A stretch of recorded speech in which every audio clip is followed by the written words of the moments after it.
Halo para orang tua dan semua anak-anak yang sedang belajar di rumah. Kita ini sedang belajar di rumah ya, bukan sedang liburan. Nah, apa yang kita perlu siapkan dan kita perlu lakukan supaya belajar di rumah itu menjadi belajar yang mengasihkan dan tidak membosankan.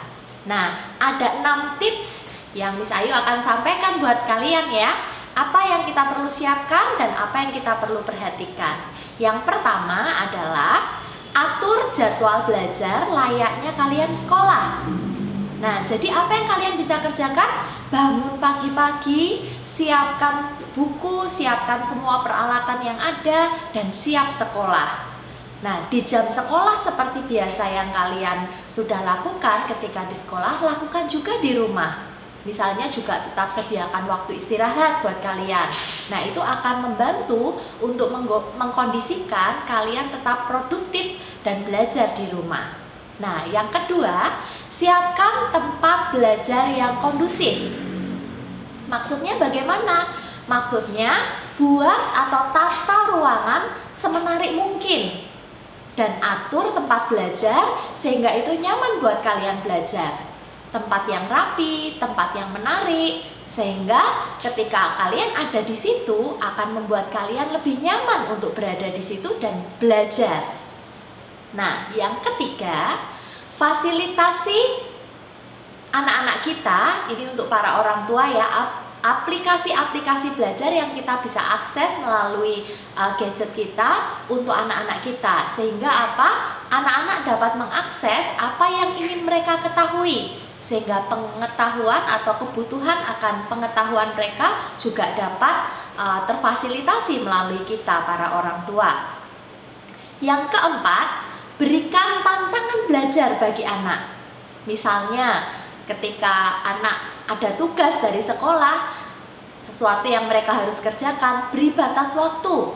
Kalau dalam sekian waktu kamu bisa menyelesaikan ini, nah anak-anak akan termotivasi dengan ini. Orang tua misalnya akan memberikan reward tertentu.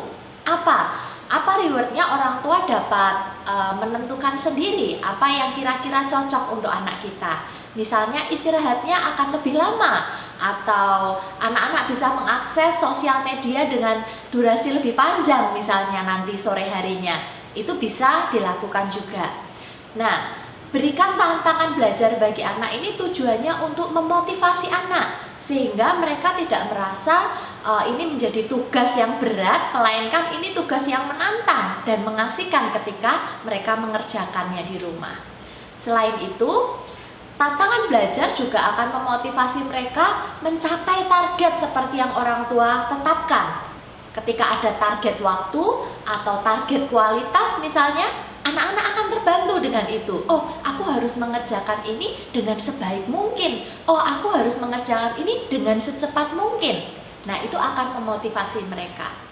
Selain itu, yang kelima, tetap berhubungan dengan teman. Nah, anak-anak juga bisa diajak untuk telepon temannya. Ini menjadi suatu kegiatan yang menarik ya. Misalnya dengan WhatsApp, bisa video call begitu. Atau anak-anak yang bisa mengakses Instagram misalnya. Nah, perbolehkan mereka mengakses Instagram bukan untuk melakukannya berlama-lama ya.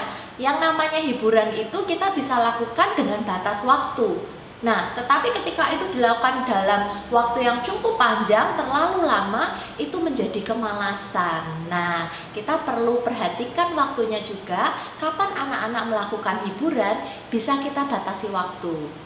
Nah, selain itu, apalagi anak-anak juga bisa melakukan permainan bersama dengan orang tua. Permainan apa ya? Banyak sekali. Orang tua dapat menyediakan misalnya permainan zaman dulu ya, monopoli, permainan puzzle misalnya untuk anak-anak yang kecil, ular tangga, permainan-permainan yang melibatkan seluruh isi keluarga, papa, mama, anak bisa bermain bersama, itu tentu akan mengasihkan. Nah, selamat mencoba. Tips yang sudah saya berikan, semoga ini membantu dan menolong kita untuk semakin serius belajar di rumah dan juga merasa semangat. Oke, Tuhan Yesus memberkati.